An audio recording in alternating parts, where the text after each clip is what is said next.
जनता से अपील है कि भारतीय जनता पार्टी जिस तरह से सुशासन चला रही है देश में और प्रदेश में, भारतीय जनता पार्टी की डबल इंजन की सरकार है, उसमें तीसरे इंजन जोड़ने का कार्य प्रहलाद कुमार कुशवाहा जी करेंगे नगीना से। इसी उम्मीद के साथ पार्टी ने इनको टिकट दिया है। और प्रहलाद कुमार कुशवाहा नहीं लड़ रहे, भारतीय जनता पार्टी चुनाव लड़ रही है। प्रहलाद कुमार कमल के रूप में, कमल का चुनाव चिन्ह है। सभी से अपील है कि कमल का फूल कभी मत भूल के नारे के साथ भारतीय जनता पार्टी आज पब्लिक के बीच में आई है। और ऐसा नहीं है कि हमारी पार्टी सब वर्गों को साथ लेके नहीं चल रही है। यह हमारी देश की पहली पार्टी है जिसने 18 डिस्ट्रिक्ट बिजनौर में नगर पालिका और नगर पंचायत है, जिनमें से 5 जगह हमने मुस्लिम चेहरे उतारे हैं, उनको टिकट दिया है, उन पर भरोसा जताया है। और हमारी सरकार में भारतीय जनता पार्टी की यूपी योगी आदित्यनाथ जी की माननीय सरकार में दानिश अंसारी जैसे स्वतंत्र प्रधानमंत्री मौजूद हैं, जो यह दर्शाता है कि हमारी पार्टी किसी एक वर्ग को सपोर्ट नहीं कर रही है, सभी वर्गों को साथ लेकर चल रही है। हमारी पार्टी की जितनी योजनाएं चल रही हैं उसमें सभी वर्गों को लाभ मिल रहा है, चाहे वह मुफ्त राशन की योजना हो, उज्ज्वला सिलेंडर की योजना हो, चाहे शौचालय की हो, मकान बनाने की हो, जो सड़कें बनी हैं। माननीय हमारे जो मंत्री जी हैं सड़कों के परिवहन के, उनके नेतृत्व में जितनी सड़कें बनी हैं उन सब पे सभी वर्ग के लोग चल रहे हैं। आज से पहले हमारे क्षेत्र में चाहे वो सड़कें नगीना बढ़ापुर मार्ग हो, नगीना रायपुर मार्ग हो, नगीना कोटद्वार मार्ग हो, क्षतिग्रस्त हालत में रहते थे। जब से बीजेपी की सरकार आई है आप देख लीजिए, सब मार्ग नेशनल हाईवे की तरह से बन गए हैं।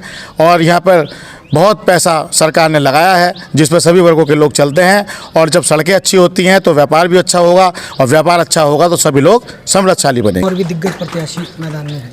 देखिए, चुनाव में तो चुनौती रहती ही है, कोई नया विषय नहीं है चुनौती होने का। और दिग्गजों की जहाँ तक बात है, इतिहास गवाह है कि हर बार किसी न किसी दिग्गज को हरा के नया चेहरा सामने आया है। तो यहाँ भी पुराने दिग्गजों को हरा के नए चेहरे के रूप में हमारा प्रत्याशी जीतेगा, इस बात से हम आश्वस्त हैं। जी, इस विषय में बात यह है कि अभी चुनाव से पहले कुछ भी कहना अतिशयोक्ति होगा। मैं अगर कुछ बात कहूँगा तो ज़्यादा बेहतर तो यही है कि आने वाली 13 मई को चुनाव के नतीजे आ जाएंगे, सभी लोगों को पता चल जाएगा। जब सूरज निकलेगा सबको दिखाई देगा। लेकिन मैं ये उम्मीद करता हूँ, जिस तरह से आप कह रहे हैं कि 2 पर सिमट के रह गई थी, इस बार भारतीय जनता पार्टी 2 पर नहीं रहेगी, उससे कहीं ज़्यादा भारतीय जनता पार्टी का स्कोर जाएगा। नगीना में बिल्कुल संभव है। देखिए, आप नगीना में जो है ज़मीन तलाश रही है, इसमें कोई बात में ऐतराज़ नहीं है। लगभग 25 से 30 साल हो गए हैं नगीना में ज़मीन तलाशते भारतीय जनता पार्टी को। और यह बात भी सही है कि नगीना में काम वैसा ही है जैसा पत्थर में कील गाड़ने के समान होता है, लेकिन ऐसा नहीं है। एक शायर ने कहा है कि एक पत्थर तो उछाल के तबीयत से मारो यारो, आसमान में भी छेद हो सकता है। तो जब आसमान में छेद हो सकता है तो नगीना में ऐसी कोई बड़ी बात नहीं है कि भारतीय जनता पार्टी का परचम ना लहराए।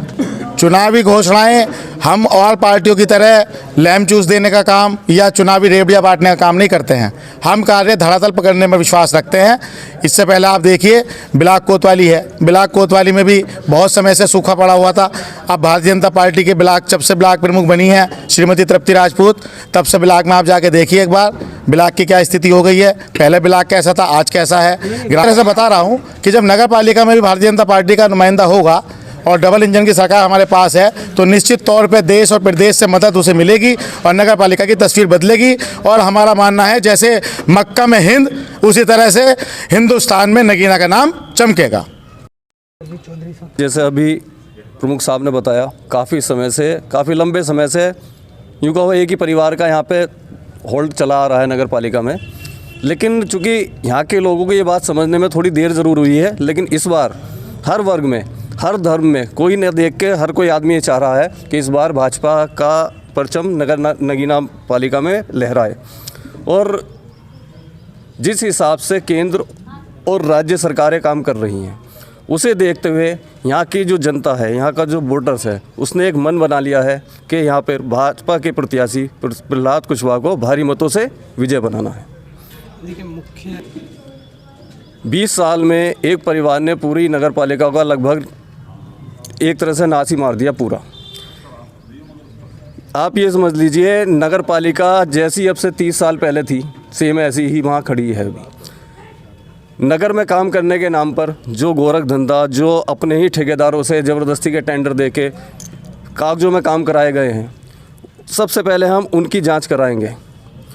और जो पैसा नगर पालिका का आएगा वो पारदर्शिता के सामने, जनता के सामने टेंडर होगा और कितने का आया। जो ये इसकी वो बनती है बैलेंस शीट, वो हम सार्वजनिक किया करेंगे। ये ऐसा नहीं कि ठेकेदार बनाया टेंडर का, उसकी वो बनाई इंजीनियर ने और चुपचाप दे दी। जनता को पता हुआ करेगा कि हमारे वार्ड में ये रोड बननी है, इसका जो एस्टीमेट बना है वो 10 लाख का बना है, तो वो 10 लाख के अनुसार बन रही है या नहीं बन रही है। अभी वर्तमान चेयरमैन के विकास उनके कार्यकाल में हुए। वर्तमान में जो चेयरमैन है उसकी तो अभी आपको मैं बता चुका हूँ, कम शब्दों में मैंने आपसे बता दी। नगर पालिका का विकास नहीं हुआ, उनके घर का विकास हुआ है। बहुत सही, बहुत बढ़िया।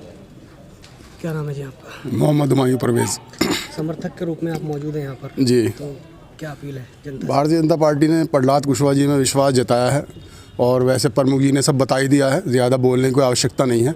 लेकिन इस बार इतना कहूँगा कि प्रहलाद कुशवाहा जी भारी मतों से विजय श्री प्राप्त करने जा रहे हैं, इन्हें कोई नहीं रोक रहा है। कोई चुनौती इनके सामने? कोई चुनौती नहीं है, क्या मानते हैं बढ़िया जीत होगी? बढ़िया जीत होगी, बम्पर। मेरा नाम अजीम अहमद है और हमारी भारतीय जनता पार्टी ने प्रहलाद जी को कुछ सोच कर ही टिकट दिया है। प्रहलाद जी की जो छवि है वो नगीना में बहुत बढ़िया चल रही है। ऊपर वाले चाहते प्रहलाद जी काफ़ी मतों से जीत हासिल करेंगे। क्या खासियत है इनमें? ये खासियत है कि इनके ऊपर किसी प्रकार का कोई दाग धब्बा नहीं है। जनता की सेवा करते हैं, चेयरमैन होने के बाद और भी सेवा करेंगे, पहले से ही सेवा करते चले आ रहे हैं। आदमी बढ़िया हैं, इसलिए पब्लिक इनको पसंद भी कर रही है। इनका मुकाबला किसी से नहीं है, खुद ही अपने में जीत हासिल करेंगे। फील्ड नगीना की जनता है वो काफ़ी 20 साल से 30 साल से देखती चली आ रही है। नगीना में कोई विकास नहीं है। अब जब नया चेहरा आएगा, बीजेपी आएगी, यूपी में बीजेपी की सरकार है, नगीना में बीजेपी होगी, ज़्यादा से ज़्यादा पैसा आएगा, ज़्यादा से ज़्यादा विकास कार्य होगा।